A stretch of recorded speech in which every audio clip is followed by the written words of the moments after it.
దేవునికి మహిమ. హల్లెలూయా, హల్లెలూయా. దేవుడు ఎంతో గొప్పవాడు, మంచివాడు. మనం ఇప్పుడు నేర్చుకుంటా ఉన్నాం.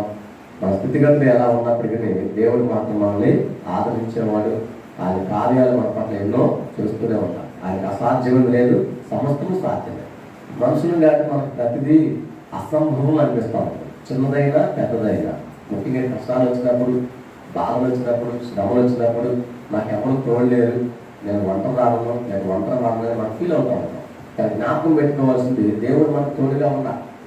ఎన్నో కష్టాలు నష్టాలు వచ్చినప్పుడే మనకు సహజంగా అనుమానం పెరిగింది. దేవుడు అసలు ఉన్నాడా, ఉంటే ఏమయ్యాడు, మనకి ఎందుకు ఈ తిప్పలు, మనకి ఎందుకు ఈ బాధలు అని మనకి అనుమానం వస్తూ ఉంటుంది.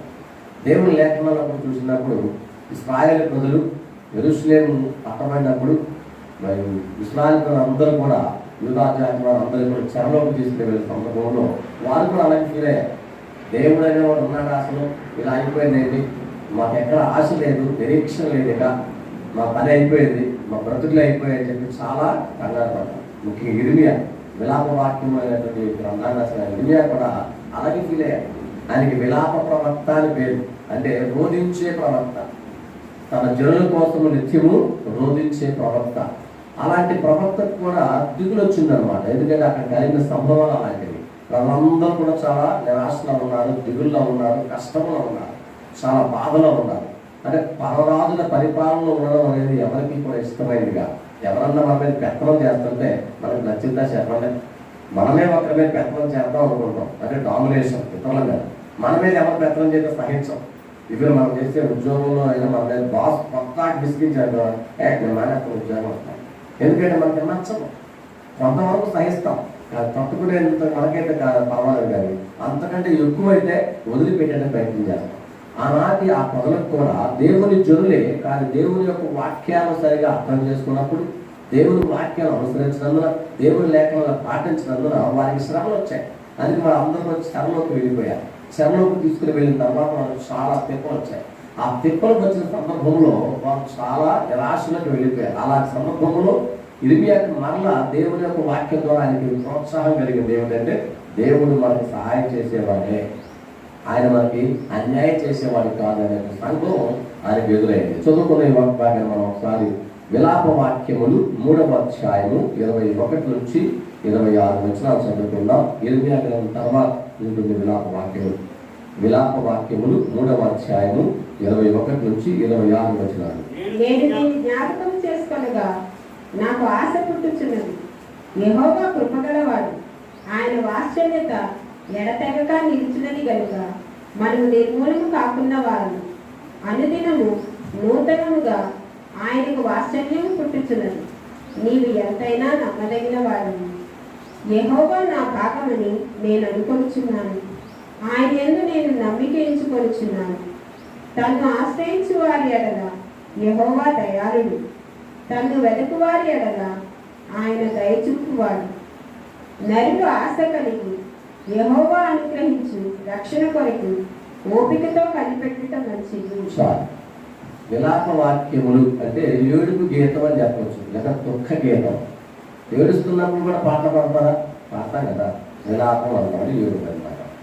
సో ఇర్మియా గ్రంథకర్త తాను ఉన్న పరిస్థితులన్నీ కూడా గమనించి ఈ విలాప వాక్యములు రాశారు. ఇక్కడ 5 అధ్యాయాలు కనపడతాయి మనకి. ఇది ఒక పద్యం లాంటిది, ఎందుకంటే గీతం కదా, విలాపము గీతం రూపంలో కనపడదు, పాటలాగా ఉంటున్నాడు, సాంగ్ అంటాం అనమాట. సో ఒక్కొక్క దాన్ని చూస్తే మనం ప్రతి దాంట్లో 22 వచనాలు కనపడతాయి. 1వ అధ్యాయం, 2వ అధ్యాయం, అలాగే 3వ అధ్యాయం వదిలిపెట్టి 4, 5 అధ్యాయాల్లో ఒక ప్రతి దాంట్లో 22 వచనాలు కనపడతాయి. ఒక 3వ అధ్యాయంలోనే 66 వచనాలు ఉంటాయి, అంటే 3 రెట్లు ఎక్కువ అనమాట. ఇది ఏమిటంటే మన కవిత చాతుర్యానికి నిదర్శనం. అంటే ఎవ్రీ కథకథలు చాలా చక్కగా రాసేవాళ్ళు. అది పొయిట్రీ తెలిసిన వాళ్ళకి అర్థమవుతుంది. పొయిట్రీ అనేది కదా కావ్యం, పాట రాసేవాడు ప్రాస అంటాం, ఛందస్సు అవన్నీ ఉంటాయి పద్యాల్లో, దాని ప్రకారం రాయాలి. లేకపోతే అక్కడ అందం అది. కానీ ఇక్కడ ఈ పోయంలో మనం చూస్తే 1, 2, 4, 5 22 వచనాలు. ఎవ్రీ గ్రంథంలో, అంటే ఎవ్రీ భాషలో 22 వచనాలు ఉన్నాయి. వాళ్ళ మాటలు అన్నారు, అక్షరాలు అంటాం. మనకి ఆల్ఫాబెట్స్లో ఆలు ఎలాగైతే ఉన్నాయో వాళ్ళకు కూడా అలెఫ్, బే, గిమేల్, దాలెత్, ఏ, వావ్, జాయినిట చెప్పుకుంటూ పోతే తావు మంది లాస్ట్ అక్షరం. 22 అక్షరాలు ఉన్నాయి. అంటే వాళ్ళ వర్ణమాలలో 22 అక్షరాలు ఉన్నాయి. ఆ 22 అక్షరాలు ఒక్కొక్క అక్షరంతో ఒక్కొక్క వచనం స్టార్ట్ అవుతుంది. 22 వచనాలు 22 అక్షరాలు. ఎంత గొప్పగా ఆలోచించారు. అది మనకు తెలియదు కాబట్టి మనకు అర్థం కాదు. వాళ్ళ భాషలో ఎవ్రీ బైబుల్ చదివితే ఒరిజినల్ లాంగ్వేజ్లో అలెఫ్ అనేది మొట్టమొదటి అక్షరంతో స్టార్ట్ అవుతుంది మొత్తం వచనం. రెండోది బేత్ గీమెల్ అంటే ఒక్కొక్క అక్షరం ఒక స్టార్టింగ్ వర్డ్ అనమాట. అంటే మన భాష చెప్పండి ఆ, రెండోది ఆ, రెండోది ఈ, ప్రతి వచ్చిన ఆతో మొదల వారు, రెండోది ఆ, రెండోది ఈ, నెక్స్ట్ ఈ. ఇక చేసి మన వల్ల అవుతాయి. అంత టాలెంట్ మనకి లేదు. పవిత్రలో ఉన్నటువంటి విశేషం అనమాట. సో 22 వచనాలకి 22 మార్కులు మనకు అక్కడ కనపడతాయి. మరి 3వ అధ్యాయం వచ్చేసరికి మనం చదువుకున్న భాగంలో 66 వచనాలు ఉన్నాయి. ప్రతి 3 వచనాలకి మొదటి అక్షరం స్టార్ట్ అవుతుంది అనమాట. మొదటి వచనం స్టార్ట్ అయ్యాక మళ్ళీ 3 వచనాల తర్వాత మళ్ళీ నెక్స్ట్ అక్షరం. అంటే 3 22 66. అక్కడ కూడా సేమ్ ఫాలో అయ్యారు. అంటే ఇదంతా కూడా చెప్పిన బాధలో కూడా అంటే దుఃఖాన్ని కూడా కవిత చాతుర్యముతో కవిత్వ రూపంలో రాస్తున్నారు ఇక్కడ ఇర్మియా. ముఖ్యంగా వాళ్ళు ఉన్న దుస్థితి చాలా దయనీయమైంది, దారుణమైంది. ఇప్పుడు మనం కూడా అనుకుంటున్నాం, మన చుట్టూ ఎటు చూసినా పరిస్థితులు అనుకూలంగా లేవు.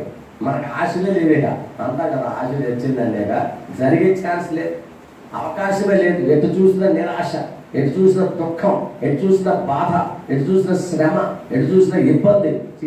అసలు ఇదేంటి జీవితంలో ఎలాంటి ఎదురవుతాయా అనే భావన మనకు వస్తుంది. అక్కడ కూడా మనకు అలాంటి సిచ్యువేషన్ వచ్చింది. కానీ అలాంటి సిచ్యువేషన్లో ఒక్కసారి ఇర్మియాకి దేవుని యొక్క సన్నిధిలో ఉంటే ఏం కలుగుతుందో, దేవుడు ఏం చేయబోతున్నారు అంటే భవిష్యత్ నిరీక్షణ అంటాం. అంటే ఎదురు చూసేట తత్వం కలిగి ఉంటే అది కనపడుతుంది. 20 వచనం అందుకే ఎడతెగక నా ఆత్మ వాటిని జ్ఞాపకం చేసుకుని నాలో కృంగి ఉన్నది, అది నీకింకనూ జ్ఞాపకం ఉన్నది కదా, నేను దీన్ని జ్ఞాపకం చేసుకునగా నాకు ఆశ పుట్టుచున్నది అంట. అంటే వారికి ఎదురైన స్థితిగతులు అన్నీ కూడా చూస్తే చాలా బాధే, దిగులే. అయితే ఇక్కడ ఆశ మొదలైంది అంటున్నారు. అంటే ఒక నిరీక్షణ అనేది ఆయనలోకి మొదలైంది. నీకు నాకు ఆశలు చాలా ఉంటాయి. ఆశ లేని వాడి మనుషులు కాదు కదా, మనందరికీ ఆశలు ఉన్నాయి. కానీ ఆశలు నెరవేరుతాయా? కొన్నిసార్లు ఏంటంటే ఈ ఆశ అయితే తీర్చబడదు, ఇది చాలా పెద్దది.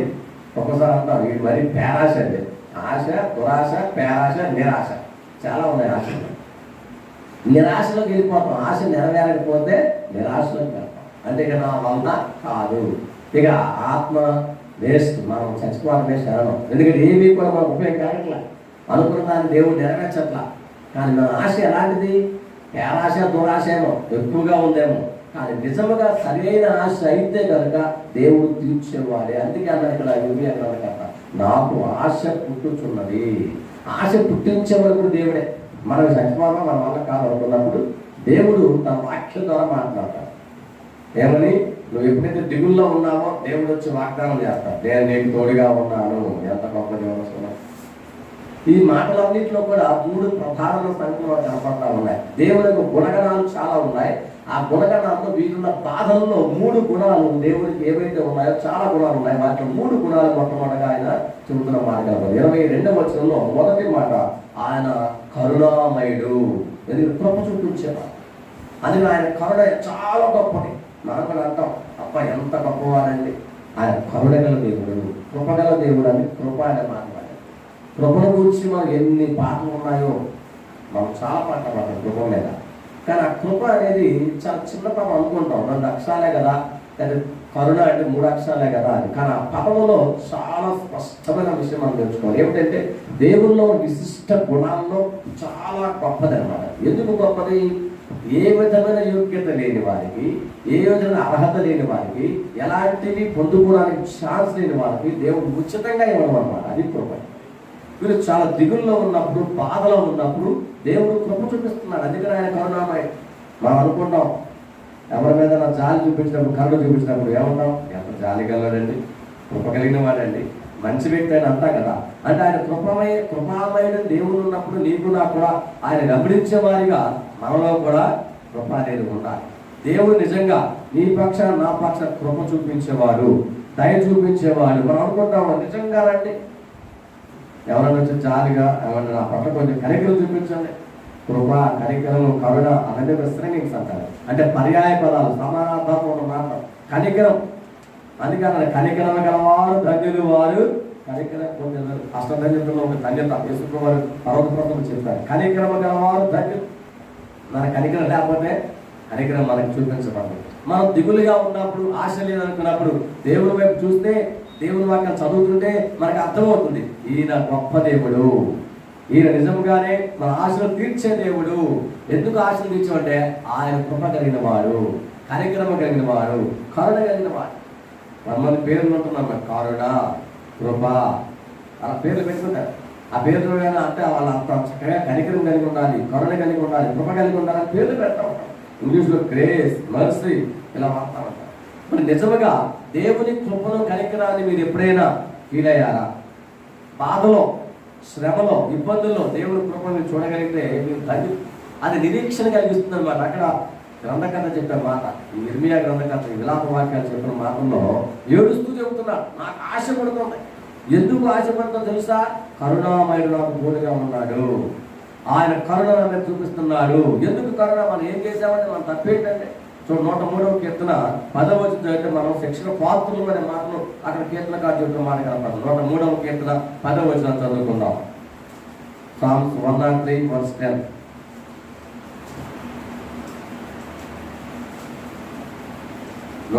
కీర్తన 10వ వచనం చూడండి. మన పాపములను బట్టి మనకి ప్రతికారం చేయలేదు, మన దోషములను బట్టి మనకి ప్రతిఫలం ఇయ్యలేదు.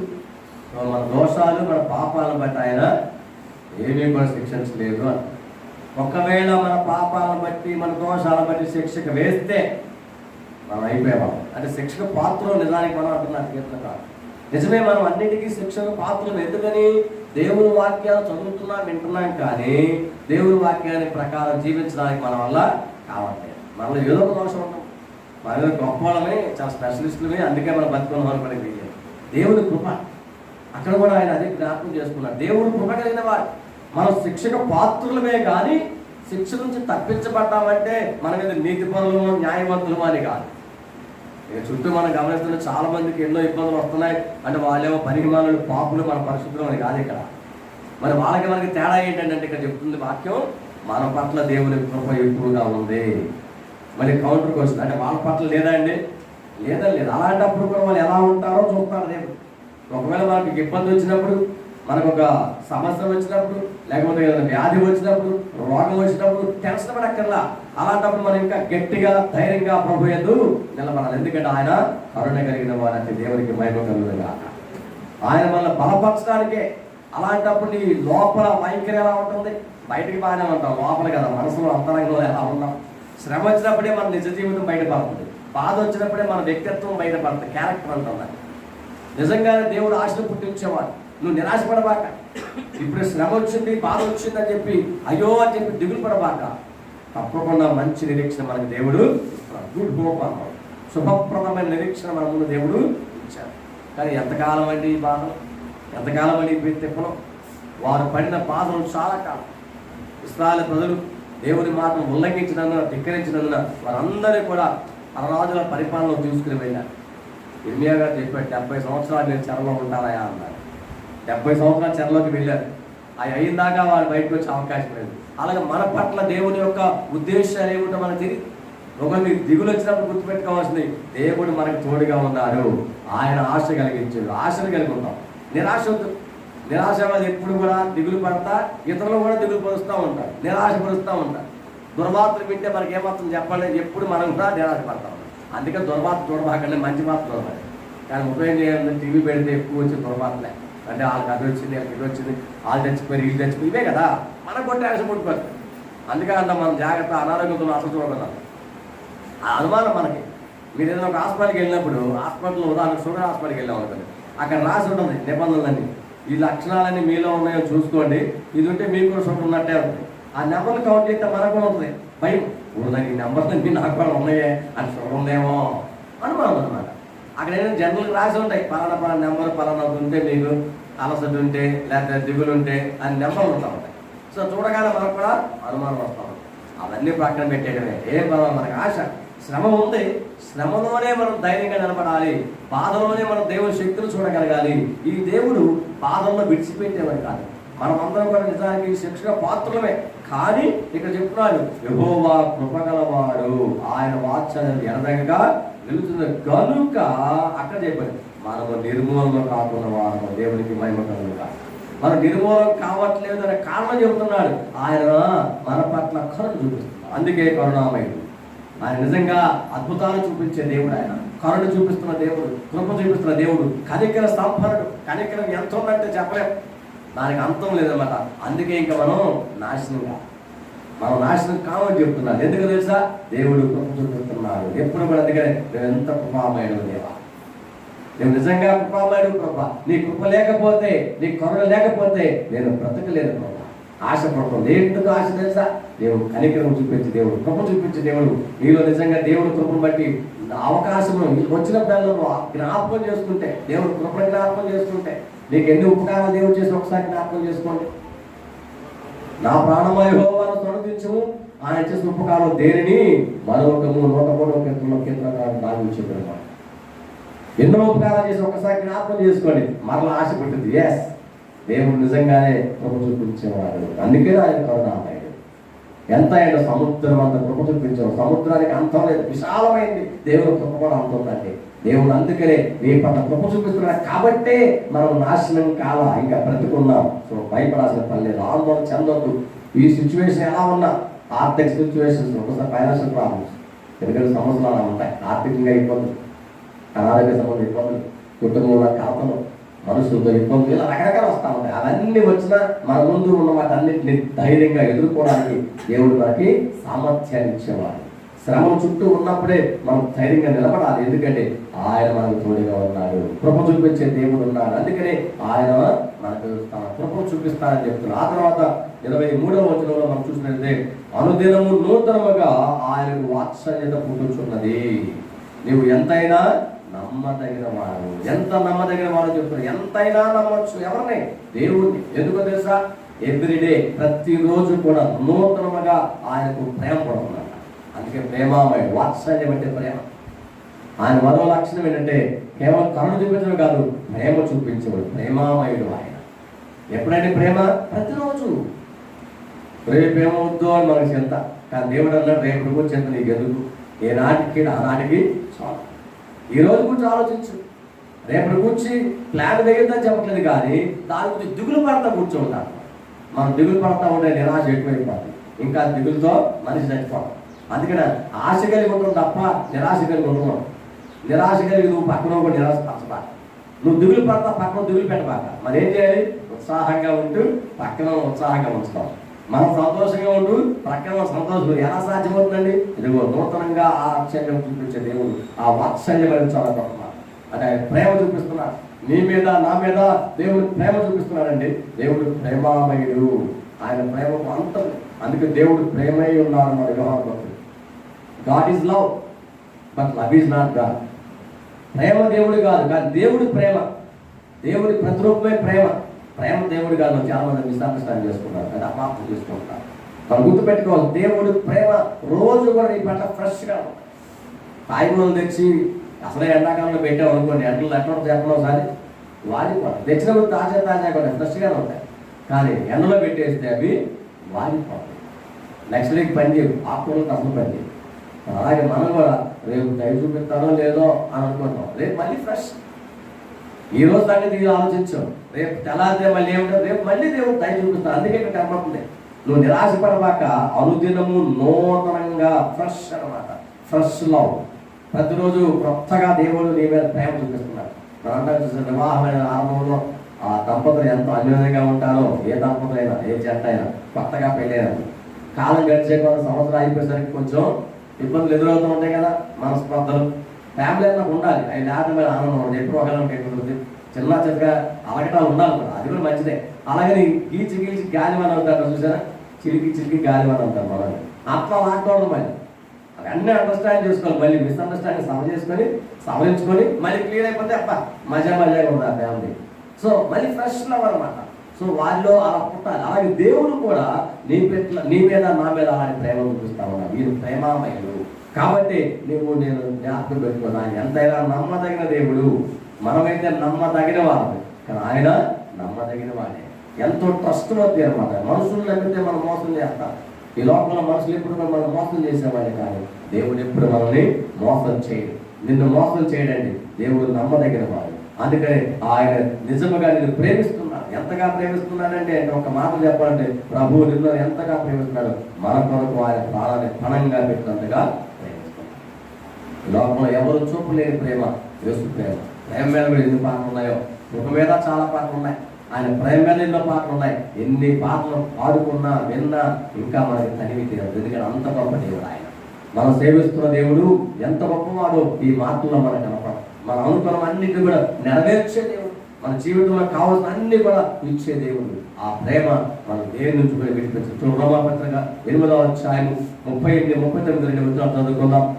రోమాపత్రిక 8వ అధ్యాయం 38, 39 వచనాల్లో అపోస్తలుడు పౌలు దేవుని ప్రేమను గురించి మాట్లాడుతూ ఆ ప్రేమ మనం దేని నుంచి కూడా విడిపించలేదు అని కళాఖండిగా చక్కగా ఆయన తెలియజేస్తా ఉన్నాడు. రోమాపత్రిక 8వ అధ్యాయం 38, 39 కలిపి జీవమైనను దేవదూతలైనను ప్రధానులైనను ఉన్నవి అయినను రాబోవునవైనను అధికారులైనను ఎత్తైనను లోతైనను సృష్టింపబడిన మరి ఏదైనను మన ప్రభు అయిన క్రీస్తు యేసునందని దేవుని ప్రేమ నుండి మనల్ని ఎడబాపలేరమని రూఢిగా నమ్ముచున్నాను. ఖచ్చితంగా చెప్తున్నాను. రూఢిగా అంటే గ్యారంటీ చెప్తున్నాను. దేవుని ప్రేమ నుండి మనల్ని విడిపించలేవు. అక్కడ లిస్ట్ ఇచ్చాక వాటిలో మనం వేసుకుంటే శ్రమ అయినా, కష్టమైన, దుఃఖమైన, వ్యాధి అయినా, రోగమైన, బాధ అయినా, మరణమైన, అక్కడ రాశారు అధికారులైనా ఎవరైనా కనబడి ఇవేవి కూడా క్రీస్తు ప్రేమ నుండి మనల్ని ఎడబాపలేవాడు, దూరం చేయలేము. కారణం తెలుసా? మన మధ్యలో అపవాది రకరకాల సృష్టి దేవుడు మనం దూరం చేద్దాం అనుకుంటాడు. కానీ మనకి దేవుని మీద ఆశ ఉంటే దేవుడిని ఆశ నెరవేరుస్తాడు, తన ప్రేమను చూపిస్తాడు. నీ కోసం ప్రాణాలే పరంగా పెట్టినవాడండి ఆయన. మన కోసం ప్రాణం పెట్టిన వాడు ఎవరో కాదు, యేసుప్రభువే కదా. అంటే నీవు నేనంటే ఎంత ఇష్టమో చూడండి, ఎంత మాట చచ్చే అంత ప్రేమ మాట వరుసగా అంటాం మనమైతే. కానీ యేసయ్య మాట వరుసగా నిజంగా చేసి చూపించాడు, చచ్చే అంత ప్రేమ చూపించాడు, చనిపోయి చూపించాడు. నీ కోసం చచ్చిపోతాడు అన్నాడు, ఆయన చచ్చిపోయి ఆయన నీకు నాకు ఆ ప్రేమను తెలియజేశాడు. ఆ ప్రేమ యొక్క విలువ మనకు అర్థమైతే చనిపోయిన వాడు ఆయన గొప్ప దేవుడు కాబట్టి నీ కోసం నా కోసం ఆ ప్రేమ ఎప్పుడు కూడా చూపించేవాడు. అందుకని ఆయన ప్రేమ ఎంతో గొప్పది. అది రెండవ మాటగా మనం చూస్తాం. చివరికి మనం ముగించేసుకున్నాం. ఇక మూడవ మాట మొత్తం ఆ తర్వాత మనకు 25వ వచనంలో తను ఆశ్రయించు వారిలో యెహోవా దయాళుడు, తను వెనక వారి ఎడల ఆయన దయ చూపువాడు. అంటే దయామయుడు అనే మాట కనపడతాయి. ముందుగా మనం చూసాం ఆయన కృపామయుడు లేక కరుణామయుడు. రెండోదిగా చూసాం ఆయన ప్రేమామయుడు. కేవలం కృపా ప్రేమ సరిపోదు కానీ మూడోది కాబట్టి దయ చూపించేవాడు. అంటే కూడా దయామయుడు. ఎవరి పట్ల దయ చూపిస్తాడు? Conditions apply. ఎవరైతే ఆయన ఆశ్రయిస్తారో వారి పట్ల ఆయన కార్యం చూపిస్తాడు. నువ్వు దేవుణ్ణి ఆశ్రయిస్తున్నావా? ఎవరైతే ఆయన ఆశ్రయిస్తారో ఆయనకు, ఎవరైతే ఆయన వెతుకుతారో తనను వెతుకు వారి ఆయన దయ చూపువాడు. నువ్వు ఎవరు ఎదుగుతున్నావు? మన మనుషులు ఎదుర్కొంటూ ఉంటాం. అంటే మన బంధువుల్ని, స్నేహితుల్ని డబ్బులు ఇస్తా ఉంటారే, ఆవేశం వస్తాం, వాళ్ళేదో మనకు మేలు చేస్తారు. కొన్నిసార్లు చేయొచ్చు కానీ అన్నిసార్లు చేయలేరు. మరి ఎవరు చేస్తారు? దేవుడు చేస్తారు. కాబట్టి దేవుణ్ణి మనం వెతకాలి, దేవుణ్ణి ఆశ్రయించాలి. ఈయన దయగలిగిన వాడు, ఆయన దయ చాలా గొప్పది. ఎవరు కూడా మన పట్ల ప్రేమ చూపించకపోయినా, కరుణ చూపించకపోయినా, దయ చూపించకపోయినా ఈ దేవుడు మాత్రం నీలో ఆశలు పుట్టించి ఆశలు తీర్చేవాడు. అందుకని ఆయన ఆశ పుట్టించున్నది అన్నాడు. ఆశ పుట్టించేవాడు దేవుడే, దాన్ని నెరవేర్చేవాడు కూడా దేవుడే. కొన్నిసార్లు మనకు ఆశలు వస్తాయి, చాలా ఆశలు వస్తాయి, కానీ అవన్నీ నెరవేరాలి. ఎందుకు నెరవేరలా? మనం నమ్మకం పెట్టలా, దేవుని మీద విశ్వాసం ఉంచలేదు. కానీ ఇక్కడ నేర్పిస్తున్న పాఠం, దేవుని లేఖనాలు చెబుతున్న పాఠం అంటే దేవుని నమ్మకం వచ్చు, దేవుడు తప్పకుండా నీకు సహాయం చేస్తాడు. ఎందుకంటే ఆయన దయగలిగిన వాడు, దయామయం. మనం రిక్వెస్ట్ చేస్తాం, కానీ దయ చూపించండి కదా, కొంచెం దయ చూపించి నాకు ఈ పని చేసి పెట్టండి. మనుషులు రిక్వెస్ట్ చేస్తాం కానీ వాళ్ళు మనకి దయ చూపించరు, నో అంటారు. కానీ దేవుడు అలా కాదు.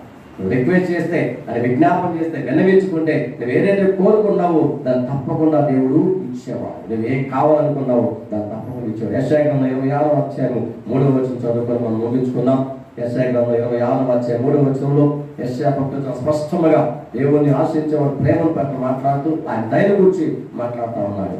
ఎవరి మనసు నీ మీద ఆనుకొనును, వారిని నీవు పూర్ణ శాంతి గలవానిగా కాపాడును, ఏలయనగా అతడు నీ యందు విశ్వాసం ఉంచి ఉన్నాడు. సో ఎవరైతే విశ్వాసం ఉంచారో వారి పట్ల ఆయన దయ చూపించి పూర్ణ శాంతి గలవానిగా చేస్తాడు. ఎంతంట? పూర్ణం, ఫుల్. అంటే నువ్వు ఏదైతే ఆశపడుతున్నావో, ప్రభా నాకు సమాధానం తెచ్చినా, నెమ్మది తెచ్చిన, శాంతి తెచ్చిన అడుగుతాం కదా, వాటిని ఇస్తానన్నది. ఎవరైతే యమని యందు అంటే నీ మనస్సు నా మనసు ఎవరంటున్నానంట, దేవుని యందు. ఎవని మనస్సు నా యందు ఆనుకొని ఉన్నో, ఎవని మనస్సు దేవుని ఆనుకొని ఉన్నో వారిని పూర్ణ శాంతి కలవాలిగా చేస్తాడు. మరి నీకు శాంతి లేదా? మనసులో నెమ్మది లేదా? ఎందుకంటే పాపం చుట్టూ దిగుళ్ళు ఉన్నాయి. కావాలన్నప్పుడు లోపల నుంచి సంతోషం ఎలా అవుతుంది?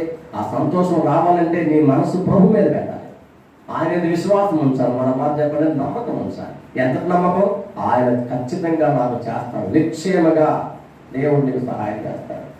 గ్యారంటీ అన్నమాట. దేవుడు తప్ప మనకు సహాయం చేసేవాడు ఎవరు లేరండి. నువ్వు ఎవరి వైపు చూస్తున్నావో ఆలోచించుకో, కానీ దేవుని వైపు చూడు. దేవుడు నీకు నాకు వేరు చేసేవాడు. దయచేసి ముగింపు నేర్చుకోవాల్సిన పాఠం. నీ పరిస్థితులు ఎలా ఉన్నప్పటికీ, మన కష్టాలు ఎలా ఉన్నప్పటికీ అటు ఇటు చూడొద్దు, మనుషులకు చూడొద్దు, ప్రభు వైపే చూద్దాం. నీలో ఆశలు లేవా?